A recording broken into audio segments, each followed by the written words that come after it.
Nia Carter, a quiet, black caregiver in her 40s, dressed in a maid's uniform, devotedly cared for an elderly woman who could no longer walk or speak. Behind the closed doors of the mansion, bruises appeared. The truth was buried, and when the old woman fell, Nia was the only one standing. In a system ready to judge her by her skin color, they believed she would collapse. They were wrong.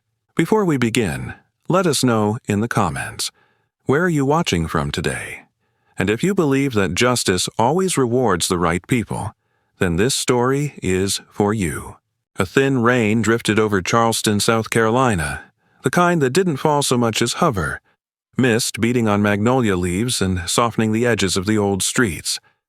Out in the quieter outskirts, beyond the tourist lamps and cobblestones, a white mansion sat on a low hill like it had been placed there to be admired, not questioned.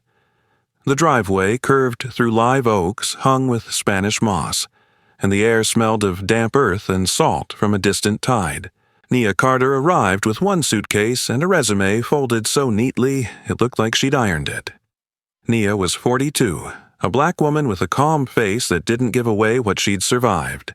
She stood average height with a sturdy, capable build shaped by years of working on her feet. Her hair was cut short and close, natural curls kept tidy, and her dark brown eyes carried a steady, watchful intelligence. She wore plain clothes, no jewelry except a simple band on one finger, and moved with the quiet discipline of someone who had learned that in certain places, being too noticeable could be dangerous. There was a reason she carried herself that way. Years ago, Nia had been a home health aide in Atlanta. A patient's family had accused her of stealing when a wallet went missing. She'd been cleared eventually, the wallet turned up in a coat pocket, but the stain of suspicion stayed longer than the truth. Since then, Nia had learned to keep records, to speak carefully, to make herself beyond reproach. Not because she was afraid of work, because she knew how quickly a story could be written over her head. At the top of the steps, the front door opened before she could knock, twice. Mrs. Lillian Dalton, the house manager, stood framed in warm light. She was a white woman in her late 60s, tall and narrow-shouldered with silver-gray hair pulled into a severe bun. Her face was fine-boned, the kind that might have been beautiful once, but life had tightened it into something sharper. She wore a dark cardigan and sensible shoes, and her eyes, pale, restless, measured Nia from collar to cuff. Mrs. Dalton's voice was polite in the way a locked door was polite. "You're Ms. Carter." "Yes, ma'am." Nia offered her hand. "Mrs." Dalton hesitated half a second. Too fast for most people to notice, but Nia noticed everything, then shook it lightly. Her palm was cold. Inside, the house smelled faintly of lemon polish and old money. The floors shone. The walls carried oil portraits whose eyes followed you, not because they were painted that way, but because the hallway was designed to make you feel watched. Somewhere deeper in the house, a clock ticked with the confidence of something that believed time belonged to it. "You'll be caring for Mrs. Evelyn Whitmore," Mrs. Dalton said as she led Nia down the corridor. "Meals are prepared here, medical supplies are kept in the linen closet by the master suite, and there are rules." Nia kept pace. "I'm used to structure." Mrs. Dalton's mouth twitched, almost a smile, but not quite. "Good. The most important rule is simple." She paused at a set of double doors and lowered her voice. "Don't ask too many questions." Nia didn't reply. She didn't argue. She only nodded because she knew what those words meant in houses like this. Do your job, and don't shine a light where they prefer darkness. Mrs. Dalton opened the doors. The bedroom beyond was large and quiet, the curtains half drawn against the gray morning. A large bed sat near the window. Beside it, an oxygen machine hummed softly, and a tray held medication organizers lined up like soldiers. On the bed lay Evelyn Whitmore. Evelyn was well into her late 70s, maybe older, but wealth had kept her from looking frail in the way poverty did. Her skin was pale and finely creased, and her white hair had been brushed carefully back from her temples. She wore a soft robe, expensive even in its simplicity, and her hands rested on the blanket like they belonged to someone else. Her legs were still beneath the covers, and the way her body held itself told Nia immediately paralysis, or something close to it. Evelyn's eyes were the only thing in the room that felt truly alive. Blue-gray, alert, and somehow far away at the same time. She didn't speak, not even a whisper. Her mouth opened slightly as if words lived behind it, trapped. Nia stepped forward slowly, her tone gentle. "Mrs. Whitmore, my name is Nia. I'll be with you." Evelyn blinked once, slow and deliberate. It wasn't a greeting exactly, it was acknowledgement. A small proof that she understood, that she was still inside her own body. Mrs. Dalton hovered near the door like a guard. "Mrs. Whitmore had a stroke 2 years ago. She can't walk. She can't speak. She understands more than people think." Her eyes sharpened. "Be respectful and efficient." "I will," Nia said. As Mrs. Dalton left, Nia set her suitcase down and began the work the way she always did, with care and quiet professionalism. She checked the chart, washed her hands, adjusted the pillows to ease pressure points. She spoke to Evelyn as she moved, explaining each step, because even when a person couldn't answer, they deserved to be spoken to like they mattered. She brushed Evelyn's hair lightly. Evelyn's gaze followed her, and for a moment Nia felt something like relief in the room, as if kindness had a physical weight. Then footsteps sounded in the hallway.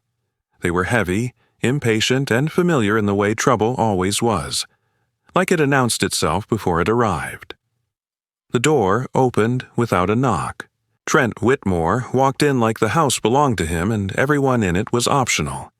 He was a white man in his early 30s, tall with a broad, slightly thickened build, not obese but softened by excess. Too many late nights, too much alcohol, too much entitlement. His hair was light brown, neatly styled in a way that suggested money still tried to keep him respectable. His face was handsome in a polished magazine sense, but his eyes, pale, restless, had no warmth. He wore an expensive jacket over casual clothes, and the faint scent of cologne tried and failed to cover the sharper smell of stale whiskey. He looked at Nia the way a person looked at an object left in the wrong room. "Who's this?" he asked, not to Nia, but to the air. Nia kept her hand steady on Evelyn's pillow. She didn't flinch. "I'm Nia Carter. I'm your mother's caregiver." Trent's smile didn't reach his eyes. He stepped closer, glancing at Evelyn like she was a locked safe. "I need a moment with my mother." Mrs. Dalton appeared behind him immediately, like she'd been summoned. Her voice was quick, practiced. "Nia, could you go to the kitchen and—" Trent cut her off, not looking away from Nia. "Go." It was a small word, soft, almost polite, but it carried the force of command. Nia's jaw tightened. She looked at Evelyn. Evelyn blinked again, faster this time. Her eyes shifted slightly toward the door, then back to Nia. It wasn't a request. It was a warning. Nia swallowed whatever she wanted to say and stepped away from the bed. "All right," she said calmly. "I'll be nearby if Mrs. Whitmore needs me." Trent's mouth curved like he'd won something. As Nia walked out, she heard the door close behind her. Then another sound. Not loud, not dramatic, just the scrape of something heavy dragged across fabric or carpet. Nia stopped in the hallway, breath caught in her throat. A second later, a noise, barely more than air leaving a body, escaped from inside the room. A small, strangled moan. It vanished quickly as if swallowed by the walls. Mrs. Dalton's face had gone tight. She kept her eyes forward, pretending she hadn't heard it. "Kitchen," she repeated, too sharply. "Now." Nia continued walking because she knew better than to stand frozen where she could be seen. But every nerve in her body was on fire. In the kitchen, everything was spotless. A vase of fresh flowers sat under a window. A small tabby cat lounged on a cushioned chair like it owned the place. Marmalade, the staff called it. Marmalade was older, perhaps 10 or 11, with orange fur faded to a dusty gold and one ear nicked like it had once been wild. The cat watched Nia with half-lidded eyes, uninterested in human drama. Cats survived by minding their own business. Nia wished she could do the same. She busied herself with towels, counting supplies, checking the refrigerator for Evelyn's dietary needs. She listened with the focus of someone trained to hear danger through walls. Minutes passed. The house remained too quiet. Finally, the bedroom door opened again. Footsteps retreated down the hallway. When Nia returned to Evelyn's room, the air felt different, as if the temperature had dropped. Evelyn lay exactly as before. The bed was neat, her face was calm, but her eyes looked smaller, like fear had pulled them inward. Nia approached slowly. "Mrs. Whitmore, are you all right?" Evelyn blinked once. Nia reached for Evelyn's hand gently, and that's when she saw it. A faint bruise on the inside of Evelyn's wrist. Grayish-purple just beginning to bloom. The shape wasn't like a bump from furniture. It was too narrow, too deliberate, like fingertips. Nia's chest tightened. "Did someone grab you?" Nia asked quietly, her voice steady but soft. "Mrs. Whitmore, did someone hurt you?" Evelyn's eyes shimmered. Her lashes trembled. And then Evelyn shook her head. Not a simple no. Not denial.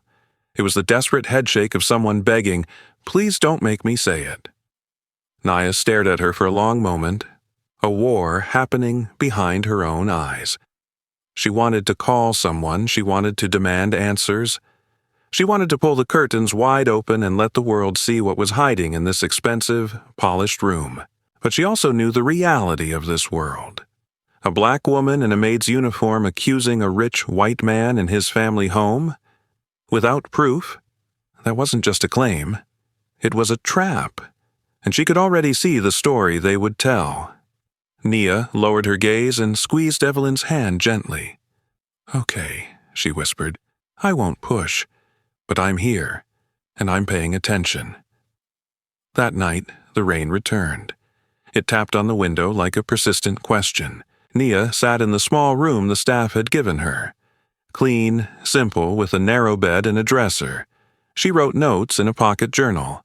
The time Trent arrived, the time he left, the bruise on Evelyn's wrist, Evelyn's reaction. She didn't know yet what she was building, only that she needed a record. Because in a house like this, memory could be rewritten. Down the hall, Mrs. Dalton stood in the pantry with her phone pressed to her ear, voice shaking beneath control. "He came again," she whispered. I saw him close the door. I heard her, but I can't stop him." A pause, a breath. Then, more urgently, "Listen, there's something else. Letters came. Past due notices, the kind that shouldn't exist in this house." She pulled a folded paper from a stack of mail, her hands trembling. It was a debt notice, numbers too large to be a mistake, too desperate to be normal. Mrs. Dalton stared at it like it was a snake. The voice on the other end of the line said something, too quiet to hear. Mrs. Dalton swallowed. "If I speak, he'll burn me. If I don't, he'll keep doing it." The line went dead. Mrs. Dalton stood alone in the pantry, surrounded by food no one was hungry for, and held that piece of paper as if it weighed more than gold. Back in her room, Nia closed her journal and stared at the ceiling. Outside, the rain kept falling, and inside the mansion on the hill, the silence around Evelyn Whitmore felt less like illness and more like a decision someone had forced her to make. The rain didn't stop after that first night. It thinned, returned, and thinned again, turning the days around the Whitmore house into a long stretch of gray light and damp silence. Nia noticed that the house felt different in daylight, less grand, more watchful, like it was waiting for something to go wrong. She began paying attention to details most people missed. the kind of habits learned not from curiosity but from survival. The medicine bottles on Mrs. Evelyn's tray were no longer aligned the way Nia left them. A painkiller sat closer to the edge, its cap twisted just slightly tighter than before. The drawer beneath the nightstand stuck when opened, as if it had been pulled too hard, too fast. The pale carpet near the bed showed faint brown smudges, dirt from shoes that had no reason to be there, and lingering in the air was a sharp, expensive cologne, unmistakably male, far stronger than anything worn by visitors who stayed for polite, brief conversations. It didn't belong to the daughters. It didn't belong to the staff. It belonged to Trent. Trent Whitmore began coming more often, always without warning, always when the house felt least prepared. Nia noticed the pattern quickly. He never arrived when both sisters were present. If Vivian, the eldest, stopped by for an afternoon meeting with the estate lawyer, Trent stayed away. If Claire, the middle child, visited briefly between flights and charity events, Trent suddenly had plans. But on days when the house was quiet, when the only sounds were the clock and Mrs. Evelyn's breathing, Trent appeared like a shadow slipping through a crack. Each time, the ritual repeated. Mrs. Dalton would stiffen the moment she heard his car in the drive. Nia would be instructed, politely but firmly, to step out. Sometimes Trent didn't even bother pretending courtesy. Once, as Nia passed him in the hallway, he leaned just enough to block her path.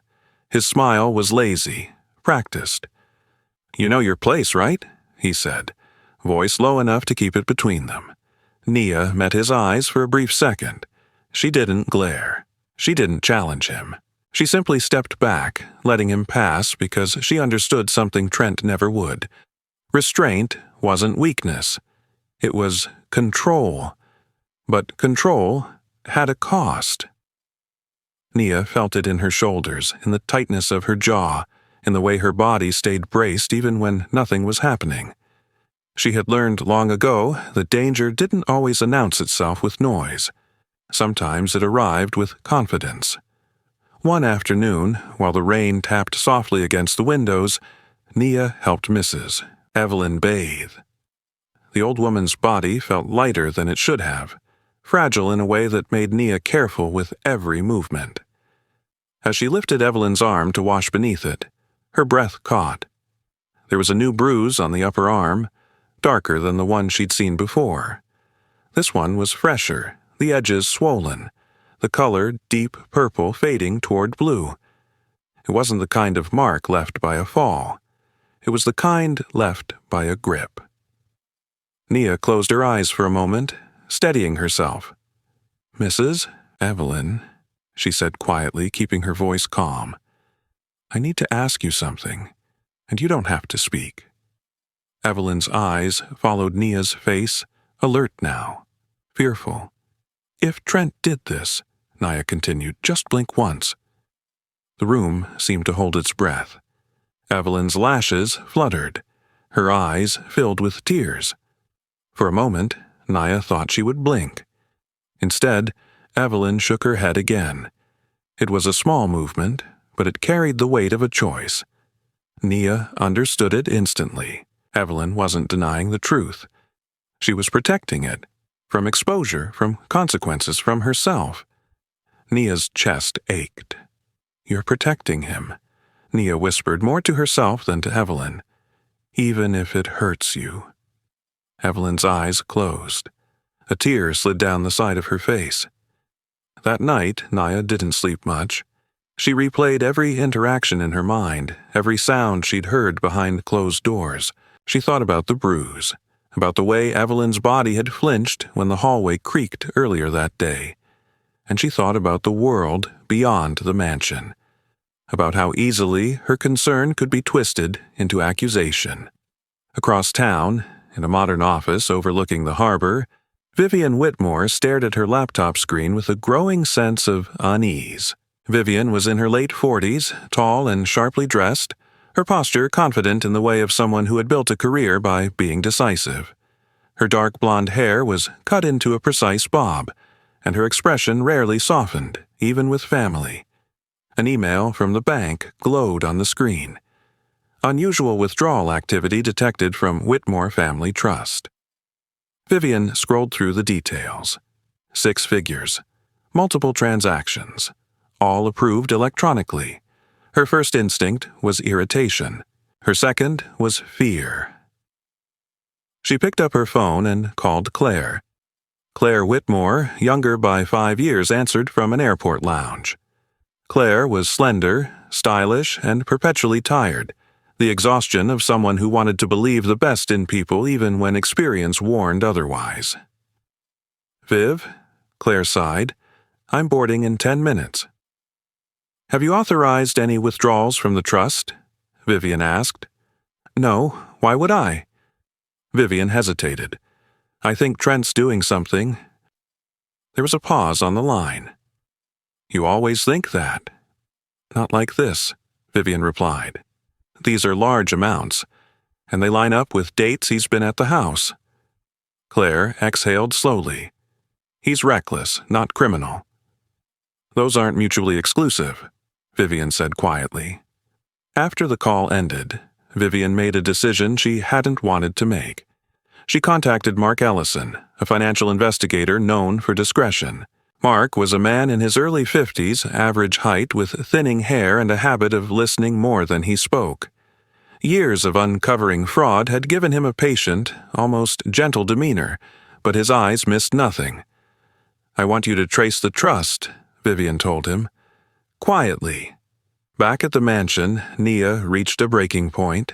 She called the elder abuse hotline one morning after noticing another small but unmistakable mark along Evelyn's forearm. Her voice was steady as she reported her concerns, careful with every word, emphasizing uncertainty, observation, not accusation. By afternoon, a young police officer arrived. Officer Daniel Reeves was fresh out of the academy, his uniform crisp, his posture eager but uncertain. He had sandy hair, a clean-shaven face, and the faint nervousness of someone still learning how authority felt on his shoulders. Mrs. Dalton greeted him warmly. Too warmly. Trent appeared minutes later, as if summoned. Trent stood with his arms crossed, head tilted sympathetically. "She's passionate," he said, nodding toward Nia. "Sometimes she misunderstands things. My mother's fragile. Bruises happen." Officer Reeves looked from Trent to Nia. His eyes lingered just a fraction longer on Nia's uniform, her skin, her stillness. "And you're the only caregiver?" he asked her. "Yes," Nia replied. "I'm with Mrs. Whitmore most of the day." Reeves nodded slowly, jotting notes. He didn't accuse. He didn't defend. But the way his gaze returned to Trent, confident, composed, at ease in his own home, said everything Nia needed to know. The balance wasn't neutral. It never was. After the officer left, Trent smiled at Nia like he'd just won a private game. "See?" he said softly. "All that trouble. For nothing." That evening, Nia wrote everything down. Times, dates, words. She locked the journal away in her suitcase, the same way she'd learned to guard her truth years ago. Upstairs, Mrs. Dalton sat alone at the dining table, staring at her phone. She hadn't told the officer what she'd heard behind closed doors. Fear had sealed her mouth. But fear had a limit. She glanced toward the hallway, then at the folded debt notice hidden beneath a placemat. The trap was tightening, and she knew, sooner or later, it would snap on someone. Outside, the rain finally stopped. The air grew heavy and expectant. Inside the house on the hill, doors kept closing. And with every door that shut, the truth had fewer places left to hide. The morning it happened broke clear and unnaturally bright, as if the storm clouds had fled to make room for something worse. Sunlight poured over the Whitmore house, glinting off the white stone and turning the windows into mirrors. Nia noticed the quiet first, the kind that didn't feel peaceful, only expectant. Trent Whitmore arrived earlier than usual. His car cut up the drive before the staff finished breakfast cleanup, its engine idling like it didn't plan to stay long. Mrs. Dalton's shoulders tightened the moment she heard it. She didn't look at Nia when she spoke, just pointed toward the back hall. "Could you fetch fresh linens from the storage room?" Her voice was brisk, rehearsed. "We'll need them." Nia hesitated, a flicker of instinct rising. She glanced toward Mrs. Evelyn's room. The door was closed. Too closed. "I can do it after—" "Now," Mrs. Dalton said too quickly, then softer, almost pleading. "Please." So Nia turned away, telling herself she was being paranoid. The storage room smelled of starch and cedar. She counted folded sheets with the care of someone trying to buy time. When she returned, arms full, the house felt hollowed out. No clock ticking, no hum of the oxygen machine. The hallway outside Mrs. Evelyn's room stood open, the door ajar by inches. Nia's breath caught. She stepped inside. The room looked wrong before her mind caught up. The small table near the bed lay on its side, a porcelain cup shattered across the rug. The walker was tipped over like a fallen animal. And on the floor, half turned toward the window, lay Evelyn Whitmore. Her face was ashen. Her chest rose in shallow, uneven bursts. Nia dropped the linens and went to her knees.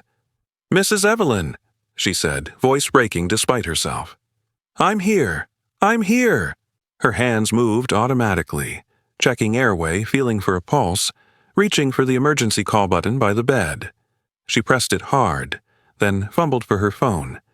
The numbers blurred as she dialed 911, her fingers slick with sweat.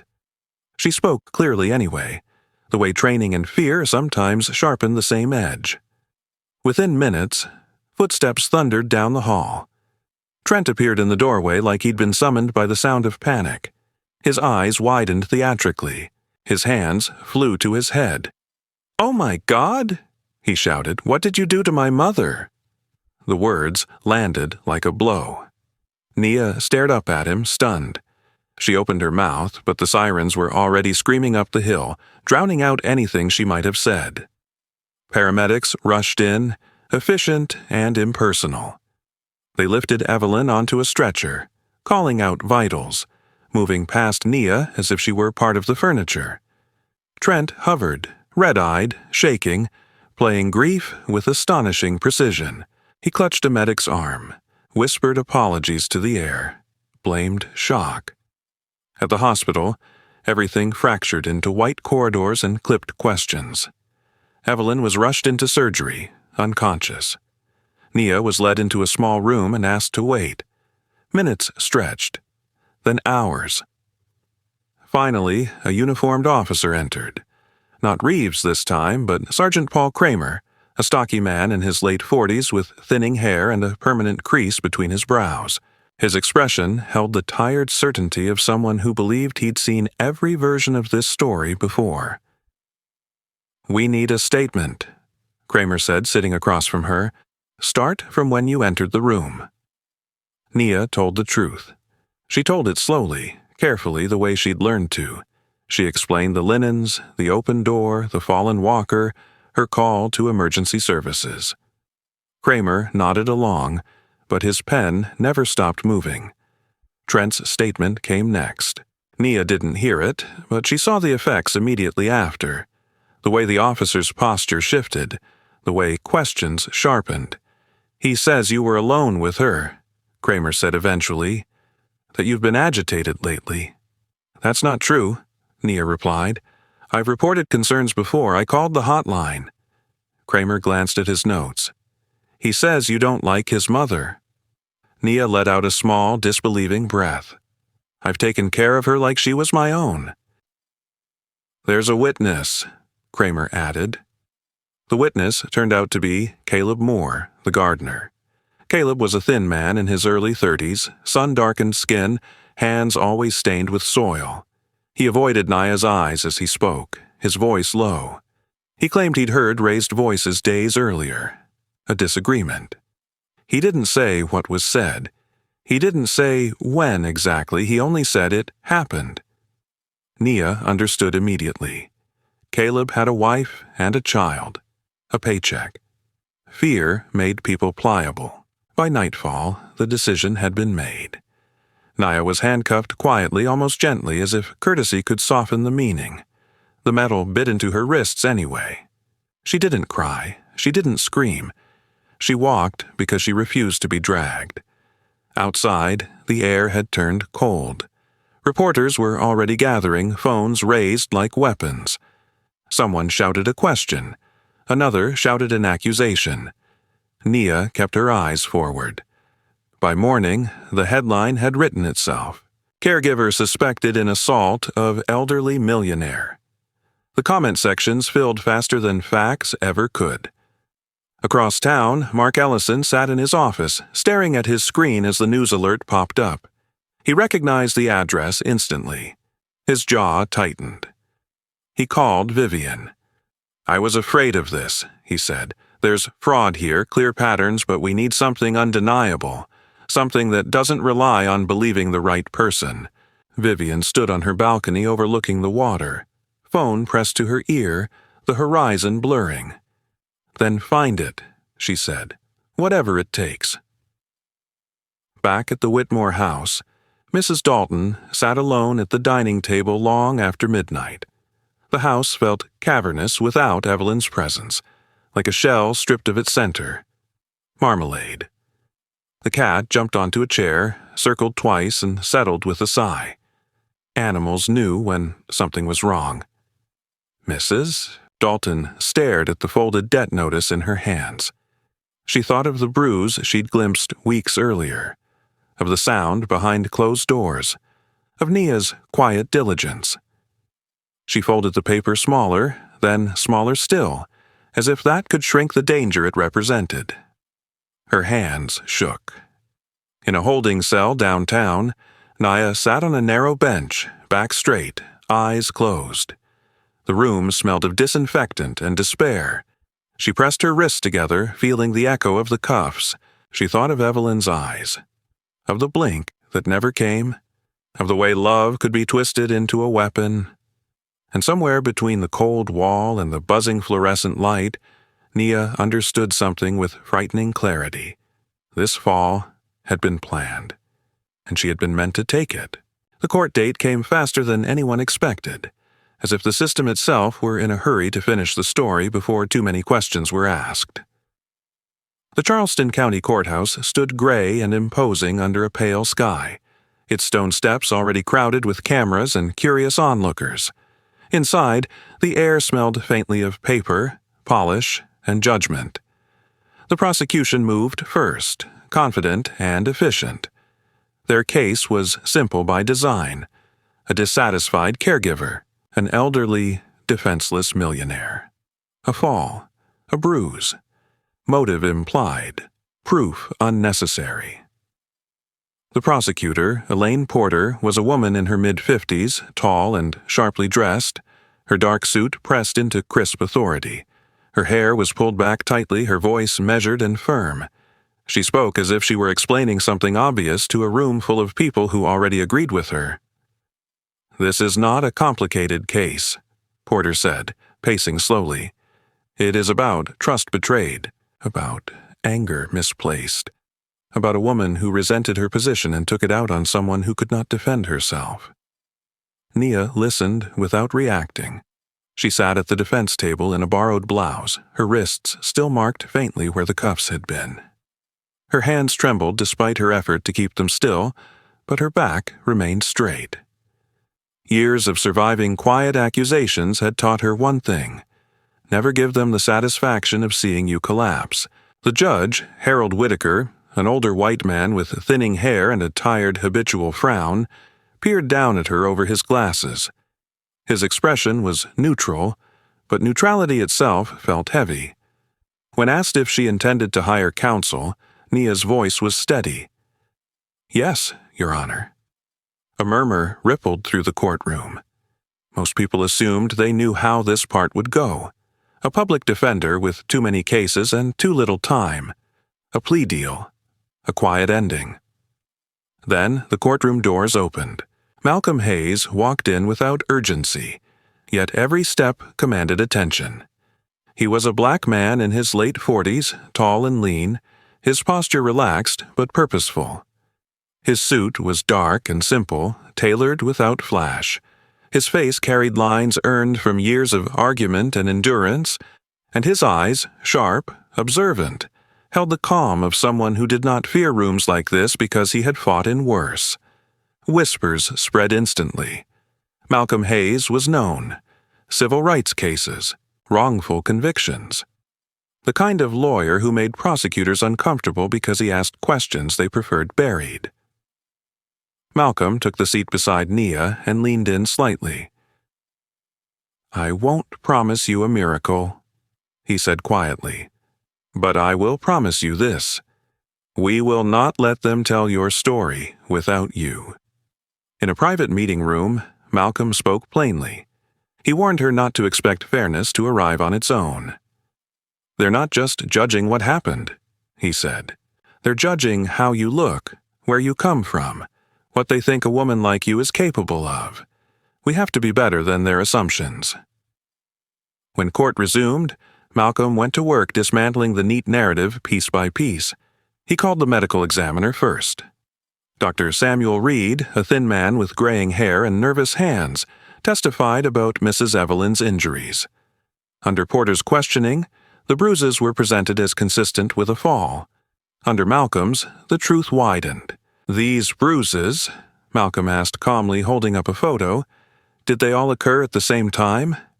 Dr. Reed adjusted his glasses. "No, some appear older. Days, possibly weeks." "So Mrs. Whitmore had been injured before the fall," Malcolm said. "Repeatedly." Porter objected. The judge allowed the answer to stand. Next came Nurse Angela Brooks, a middle-aged woman with tired eyes and a gentle voice. She testified that Mrs. Evelyn exhibited signs of anxiety when a certain male visitor appeared in her chart history. Her hands would tremble. Her heart rate would spike. "Did that reaction occur when Miss Carter was present?" Malcolm asked. "No," Angela replied softly. "It didn't." The courtroom shifted. Subtle, but real. Malcolm then requested access logs for the Whitmore residence, digital entries, staff check-ins, service records. Trent's lawyer objected immediately. Trent himself smirked, leaning back in his chair with casual confidence. Malcolm addressed the judge. "If Mr. Whitmore is innocent, these records will confirm his version of events. If not, they will speak for a woman who cannot." The judge hesitated, then granted limited access. While the courtroom drama unfolded, the investigation outside intensified. Mark Ellison's voice was tight when he briefed Vivian over the phone. "Trent's debt is worse than we thought. Gambling, offshore betting accounts, short-term loans with interest rates that border on criminal." Vivian sat at her dining table, fingers clenched around a mug she hadn't touched. "How much?" "Enough to make him desperate," Mark said. "Enough to make him reckless." Vivian had followed the money trail herself, late into the night, spreadsheets open beside old family photos. She discovered shell companies, false vendor names, and finally the endpoint, a casino account registered in another state. Legal on paper, poisonous in practice. Still, it wasn't enough. Back in court, Porter dismissed the financial findings as irrelevant. "Debt does not equal violence," she argued. Malcolm didn't disagree. "But it explains motive," he said quietly. "And motive matters." The problem remained the same. Everything pointed toward Trent, but nothing yet struck hard enough to break the illusion of reasonable doubt. That changed with a single phone call. Mark called Vivian just before dawn, his voice lower than usual. "There's something else," he said, "something physical." "What?" Vivian asked, heart pounding. "A device," Mark replied. "A camera, not part of the home security system." Vivian went cold. "The house doesn't have cameras." "That's what makes this important," Mark said. "Someone installed it. Someone hid it." Vivian closed her eyes. The image formed instantly. Trent's careful control, his rehearsed grief, his need for leverage. "Can you prove it exists?" she asked. "I can prove the signal," Mark said, "and where it's coming from." In the courtroom, unaware of what was unfolding beyond its walls, Malcolm concluded the day's arguments by reminding the jury of one thing. "Simplicity is not the same as truth," he said, meeting their eyes one by one, "and prejudice loves simple stories." Nia sat silently beside him, her heart heavy but steadied by something she hadn't felt since the handcuffs closed around her wrists. For the first time since the fall, the trap was visible, and someone, somewhere, was finally close to springing it. The warrant Malcolm requested was narrow by design, careful enough to satisfy a cautious judge and sharp enough to cut where it mattered. By mid-morning, they returned to the Whitmore estate with 2 uniformed officers and a private security specialist whose reputation was built on finding what people didn't want found. Evan Cross was in his early 40s, tall and spare with close-cropped dark hair and a face that looked perpetually unreadable. He dressed plainly, dark jacket, practical boots, and carried his equipment in a hard case scuffed by years of use. Evan didn't speak much. He listened, scanned, and waited for the building to give itself away. Trent Whitmore stood in the foyer when they arrived, hands in his pockets, posture loose.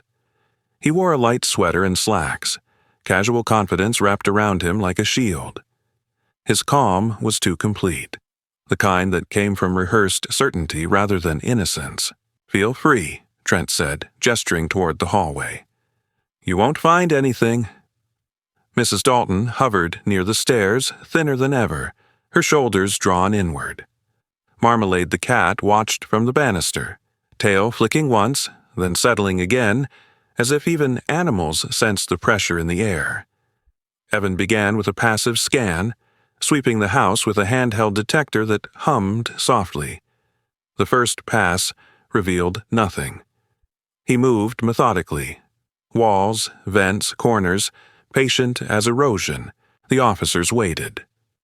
Malcolm stood back, hands folded, eyes fixed on Trent. They reached Mrs. Evelyn's bedroom last. The room looked exactly as it had before, immaculate, neutral, carefully curated. Evan paused near the bed, tilting his head. He crouched, ran the scanner along the baseboards, then up the wall. Still nothing. He straightened, eyes narrowing, not frustrated but curious. "Sometimes," Evan said quietly, "what you're looking for hides where it's meant to look decorative." He stepped closer to the framed landscape painting mounted beside the bed, a piece that had always seemed chosen to be ignored. He angled the scanner again. A faint chirp answered. Evan leaned in. Beneath the lower edge of the frame, almost invisible unless you knew how to look, a pinpoint of reflected light glimmered and vanished. "Found it?" he said. The room fell silent. Evan removed the painting with surgical care. Behind it, tucked into a shallow recess, was a tiny camera, no bigger than a shirt button, angled perfectly toward the bed and doorway. A thin wire ran along the molding, disguised in paint. Trent's expression flickered for the first time. It was quick, almost imperceptible, but Malcolm caught it. Evan detached the device as if it might explode, sealed it in an evidence bag, and handed it to the officer. "Data extraction will tell us more," he said, "but placement alone tells a story." Back at the courthouse, a technician pulled the footage. When the screen lit up, the room seemed to lose its air. The video showed Mrs. Evelyn alone at first, breathing shallowly, eyes open. Then the door opened. Trent entered, closed it behind him, and stepped into frame. His voice wasn't loud, but it was sharp, compressed with anger. He leaned over the bed, pressed Evelyn's wrist into the mattress, his fingers digging in. Her eyes widened. Her mouth opened soundlessly. He demanded signatures. Papers appeared. She shook her head. He shoved her, hard. She fell out of frame. The walker toppled. Silence followed, thick, deliberate. Minutes later, the door opened again. Naya appeared rushing toward the fallen body. Trent was already gone. No one spoke when the video ended. Malcolm submitted the footage immediately. The effect was seismic. Reporters rewrote headlines before the ink dried. The prosecution's confidence evaporated. Elaine Porter's face drained of color as she stared at the evidence, the simple story collapsing under its own weight. But Malcolm knew proof of guilt wasn't the same as closure. There was one voice missing, the one that mattered most. At the hospital, Mrs. Evelyn Whitmore woke slowly, as if surfacing from a deep, reluctant sleep. Machines hummed, light filtered through pale curtains. Her body felt heavier than she remembered, but her mind was clearer than it had been in weeks. Vivian sat at her bedside, hands clasped around her mother's thin fingers. Vivian looked smaller here, her sharp edges softened by fear and exhaustion. "Mom," she whispered, "you're safe."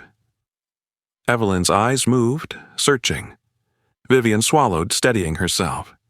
"Nia isn't here," she said gently.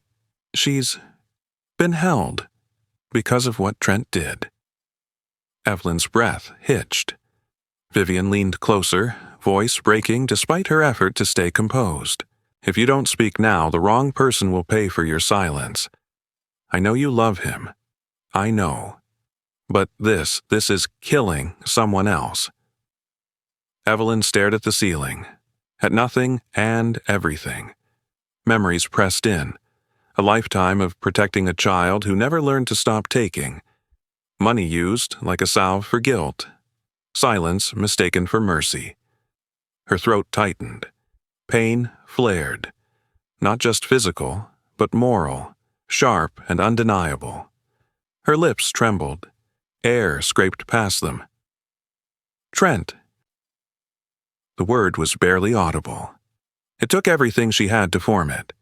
But it landed with the force of truth. Vivian exhaled a sob, pressing her forehead to her mother's hand. Nurses hurried in, startled by the sound. A doctor paused, listening. Evelyn closed her eyes, spent. The choice had been made. Back in a holding facility downtown, Nia sat alone, unaware of the storm breaking in her favor. The cell was quiet, the light harsh. She replayed the same question over and over. Would Evelyn ever be able to speak? Hours later, Malcolm arrived with the answer written on his face. "You're going home," he said softly. Nia's knees weakened before she could stop them. She gripped the bench, breathing through the shock. "She spoke?"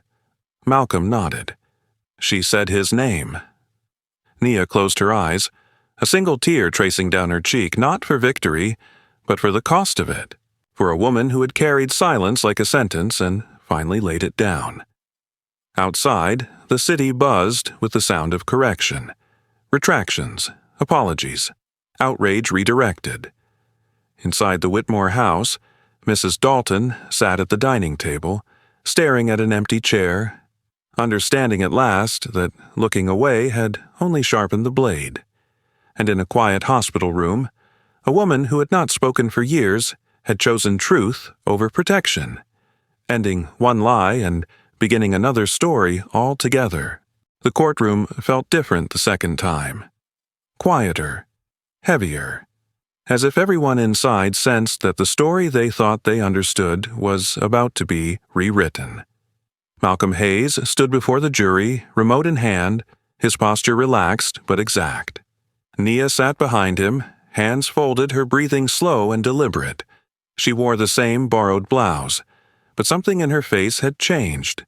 Not confidence exactly, but readiness. She had learned that hope could exist without permission. When the screen lit up, no one spoke. The video played from beginning to end. The hidden camera's angle was unforgiving, its silence more powerful than sound. Trent entering the room, the door closing, his shadow stretching across the bed, the way Mrs. Evelyn's eyes widened, the pressure of his hands, the shove, the fall. Then, minutes later, Nia rushing in, panic written across her body. No one laughed. No one whispered. A woman in the front row covered her mouth. A juror's jaw tightened. Trent sprang to his feet before the screen even went dark. "It's fake!" he shouted, voice cracking. "They edited it! They're framing me!" His lawyer reached for his arm, too late. Malcolm didn't raise his voice. He didn't need to. He nodded toward the prosecution's own forensic technician, Laura Kim, a precise woman in her early 30s with square glasses and an expression trained to remain neutral. Laura explained the metadata, the timestamps, the digital signatures embedded in the file, details that left no room for manipulation. The footage was original, untouched, exact. There was nowhere left to hide. When Evelyn Whitmore was wheeled into the courtroom, a hush fell that felt almost reverent. She looked smaller than she had in her bedroom, wrapped in a pale cardigan, her hands resting on a blanket over her legs. Her face was drawn, but her eyes were clear. Vivian walked beside her, steady and protective. Claire followed a step behind, pale and shaken, seeing her mother and her brother, without illusion, for the first time. Evelyn's voice was weak, but when she spoke, the words carried. "I stayed silent," she said, pausing to breathe, "because he was my son. I believed, if I gave him enough, he would stop." Her gaze moved, slowly to where Nia stood. "But she is the one who cared for me. She is the one who saved me." Nia felt the words land in her chest like a release. Tears blurred her vision, but she didn't wipe them away. This wasn't victory. It was acknowledgement. The jury didn't deliberate long. When the four persons stood, hands trembling slightly, and spoke the words "not guilty," Nia felt something inside her loosen for the first time in months. Not joy, relief so deep it bordered on exhaustion. Trent was arrested at the defense table. The cuffs snapped shut with a finality that echoed. As he was led away, he looked back at Nia. There was no anger left in his eyes, only emptiness. The kind that comes when entitlement finally meets consequence. After the courtroom cleared, Malcolm found Nia standing alone near the window, sunlight catching dust in the air. "You did this by surviving," he said quietly. "Never forget that." At the hospital later that afternoon, Nia stood beside Evelyn's bed. The room smelled faintly of antiseptic and flowers. A nurse adjusted a monitor and left them alone. Evelyn lifted her hand with effort. Nia took it carefully, her grip gentle. "You carried my silence," Evelyn whispered. "I'm sorry." Nia shook her head, tears slipping free now. "You still chose the truth," she said. "That matters." In the weeks that followed, the Whitmore family unraveled and reassembled itself into something smaller but more honest. Vivian took control of the estate fully, her sharp decisiveness now tempered by humility. Claire, quieter than before, apologized to Nia with sincerity that surprised them both. Not just for doubt, but for absence. For not being there when her mother needed her most. Mrs. Dalton resigned quietly. On her last day, she left a note for Nia. No excuses, just regret. Marmalade the cat was adopted by a neighbor down the street, a retired teacher with a sunny porch and no secrets. Evelyn amended her trust. She established a legal defense fund for victims of elder abuse and wrongful accusation, prioritizing caregivers and people of color who rarely had the resources to defend themselves. Malcolm agreed to serve as legal advisor, his work extending beyond the courtroom into something lasting. And Nia, once dismissed as replaceable, was offered a new role at a care center funded by the trust, not as a helper in the shadows, but as a program manager, training others in ethical care, documentation, and advocacy. Her salary reflected her value. Her name appeared on the door. On the day she left the Whitmore house for the last time, the hill looked different. Smaller, less imposing, Evelyn watched from her window, eyes soft. Not pleading, not afraid, grateful. Nia paused at the gate, suitcase in hand, and breathed in the air of a future that finally belonged to her. Some endings weren't about punishment, they were about dignity restored. And Naya walked forward without bowing her head. She walked away without shouting, without proving anything to the world. Not because she had nothing left to say, but because she no longer had to explain her worth. The house on the hill faded behind her, along with the fear, the silence, and the days when truth had felt heavier than lies. What she carried forward was quieter than victory, and stronger than revenge. Dignity. Some people survive by becoming hard. She survived by staying kind.